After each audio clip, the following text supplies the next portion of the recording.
Hello, everybody, and welcome to Happenings in the Dearborn Public Schools. I'm David Mustonen, Director of Communications for the Dearborn Public Schools.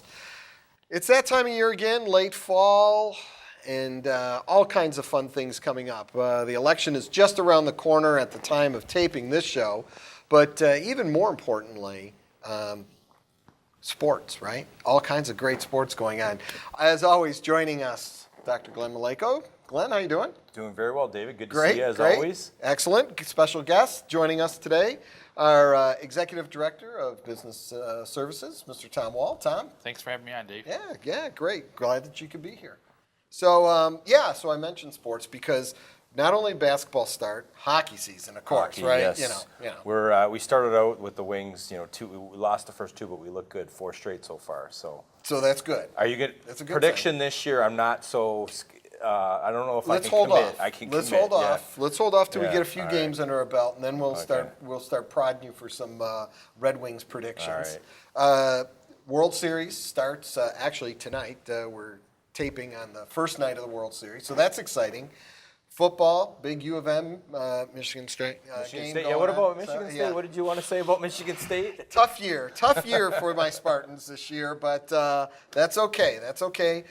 My daughter actually goes to U of M, so I can cheer for them as well. So kind of caught in the middle a little bit. Well, the big game So, too is this Saturday, right, for U of M. That's and right. MSU, so. Absolutely. Lions doing well, but most importantly, right here in our school district, Yes. we've got 2 teams headed to the high school playoffs, right? Yes, 2 teams, Forts and Dearborn High. They've had some very good years. All the teams were proud of them. Sure. And I've been at several of the games, and it's exciting to see the students, the parents, the community out. And so hopefully we have some success on the weekend. But either way, I think they've done a great job, and it's really nice to see the positive that's coming out of that athletic program throughout the school district with football. So. Yeah, important part of schools, important part of the whole experience and the whole process, and that's really great segue into what we're talking about today, because we are talking about the whole school process, and part of that is the funding that makes that entire school process work. So, Tom, thank you for joining us today to Thank talk you. about that. Yeah, the budget is an integral part of any school district. Many people don't understand all the work that goes into developing a budget. It's about a 6-month process. It starts in January when the governor comes out with their state of address, and then comes out his proposal in February. Then it goes to the House and Senate for their proposal. In the meantime, at the district level, we have done our first budget amendment, so we know where we're at currently. And then we start looking at next year. So we start meeting with all the different departments. Last year, I think I had roughly about 80 meetings with the different departments, buildings, and all of it, just to kind of get together of what the whole budget entails. And I will say a little story. We were lucky to get Mr. Wall here. He didn't get what he applied for, actually. Really? But that's how we got him. The story there is he applied for school board when we had a vacant seat, and that's how we actually saw his resume. And so now he works just down the block from where he lives in the Dearborn community. Long-time Dearborn and resident. So I know his children have gone to the Dearborn schools, and I went to your daughter's graduation ceremony last year and her party. Gravely ill on my dad, but he came anyway. Yeah. So, but it's important, with the budget process, and I know that you've been, really working, getting the communication out there. Can you talk a little bit about, the funding in general? Because I know a lot of people, we look at the count. So this year, we're actually up 700 students right now at this time, not unofficially. It's actually almost 500 above budget projection. So we budgeted we thought it was going to be maybe 200 more above last year based on our enrollment projection, but it ended up higher. So what kind of, first of all, what does that mean for funding? And then what are some things that we need to do because of that increased enrollment? Yeah, there's 3 main parts of any budget for a school district. It is a student count, which probably makes up about 80% of our revenue for the general fund. And then there's student or staff salaries, and then property taxes. Those are our 3 main components. And the student services, or the student counts, and the state aid is a big portion of it. So if it's up, which means that we're a growing district, which is rare in Michigan right now, because since the recession, a lot of districts have been losing students. So we're in a really good spot that we're growing. That means we can continue to add programs and support services for our staff. So I know, Tom, like you're in our meetings that we go over and then we are allocating. So this is the first year we are going to be hiring multiple teachers. Correct. Which we have to because our enrollment has gone up. So it basically means that there may be additional funding coming in, but then there's different responsibilities because we have to provide support for those children. Right. That also, and I know we've had Tom involved in a lot of, in instructional meetings, so he has a good handle on what's going on when we're making these decisions with our executive cabinet. There's 5 executive directors, and 3 of them are in student achievement. We have our one in human resources, student services, and then Tom in his role in operations as well. And we're kind of, we discuss things on how we're going to implement. So we need that balance, but that does create an extra need. And an issue that we're facing in the state, which is a concern right now, is we do not have as many students going into the education profession. I've met with deans, so it creates although the funding may be coming in, then we have to go out and hire the teachers and find, and we want high quality. Sure. We don't, and so we're very aggressive in the job fairs, but then it does create that issue of then where do you find the staff to provide those support for students? So, so that's why it's so important when Tom starts that budget process in January that we're on top of it so we can make those decisions to go out and recruit. We've been hiring on average, the last 5 to 6 years, between 80 to 110 teachers given you, and we're probably going to be well over 100 this year. I think we're close to over 100 hires, and we just approved additional hires. So the problem is then where do you find the teachers, and so that's another issue that we have to face, and and that's really more of a state level issue. Sure. Actually. Sure. And we're looking for a lot of support positions. With the more kids that are in the schools, we need additional kitchen help, custodial and cleaning. Kids aren't the cleanest thing when they go through school, so there's a lot of help there. So if people are interested, please check our website. We need those positions filled. Well, and that's a little plug for any of the audience out there is really we want multiple positions. Call Human Resources, 313-827-3002. And, we have applications where we want to hire. There's jobs available and we need good people, and we're happy to have people from the community. And a lot of these jobs are, these are great jobs for parents too, because maybe your kids are a little bit older, but yet you want maybe to have the summers off. So, if you, I'm talking about food service, custodial help. A lot of our custodians do work. I know some work year round, but food service, working the 10-month or 11-month schedule. Bus drivers, same thing. So not all the positions are 10, 11th month. Many are 12-month. I know that, but many of the positions are, and they're great for parents who just need a little bit, want a little bit of extra income, something to fill that time during the day. Perfect for them. Correct. So. Tom, some of the things out there, I know with the state budget can get complicated as we talk about categoricals and grant funding and different sources. I know from our, we just had the strategic plan that was approved, and in that process, you had a graph that really showed the increases that occurred to the district and the decreases. So, because I know a lot of times politicians like to say, oh, we added money or we're reducing money, and it gets into, especially around election time. But I could tell a story, and maybe you can kind of explain that after I tell you a story of myself when sitting with the last 2 superintendents, Dr. John Artis and Mr. Brian Whiston, and we were sitting at the Rotary luncheon, and Dr. Artis was there and basically said, when he was superintendent, he thought he had cuts, but he had $30 million more to the general fund than what Mr. Brian Whiston had when he was superintendent, and yet there are now 2,000 more students that you have. Right. So however it's cut, the reality is that the budget has, over the last decade, part of that's due to the economy. But can you comment on that? Because I know we just had a meeting with the legislators on that too, and the trends in education as far as funding, what have you seen? Some of us that have been in the business for a while used to have local control. A lot of our revenue came from property taxes. So we controlled how we spent that money. With Proposal A coming in 1994, that changed from local control really to state control. So we're really contingent on how the state decides how we spend our money. So they'll give us unrestricted money, which we can use for anything, and also restricted money, which we can only use for certain purposes. So as you see over the time, the legislators have gotten more control on how we spend our money.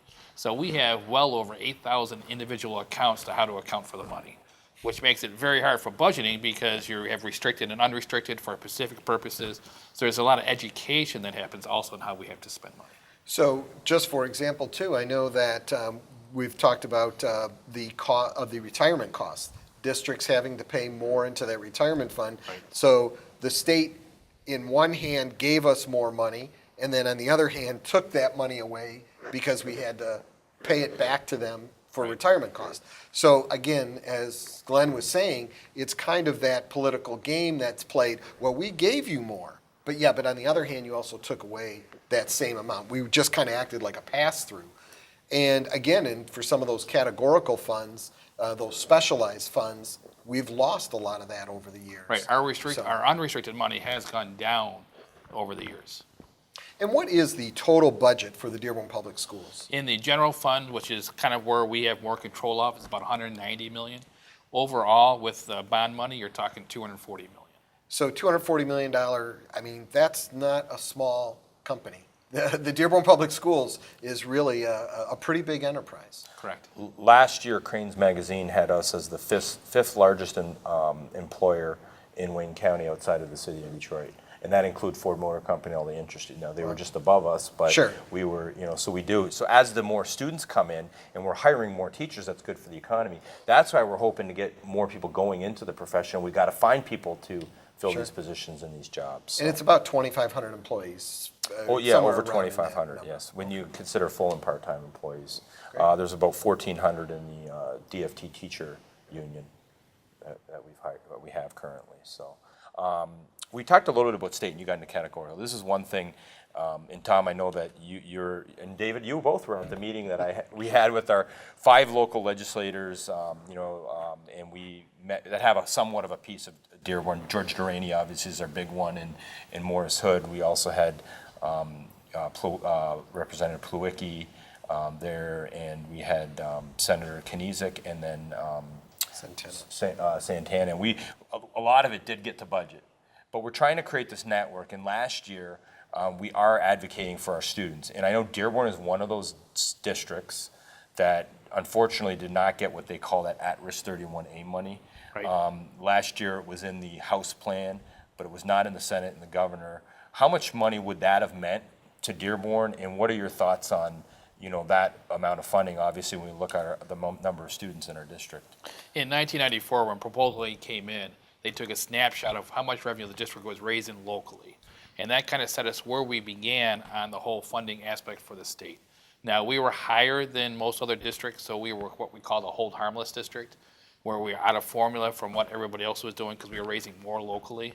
So that set certain requirements in the state law that we cannot be eligible for certain types of categoricals, which at-risk was one of them. Now, last year, that would have brought in roughly about 9.5 million in at-risk funding. That would have been a restricted money for a specific purpose.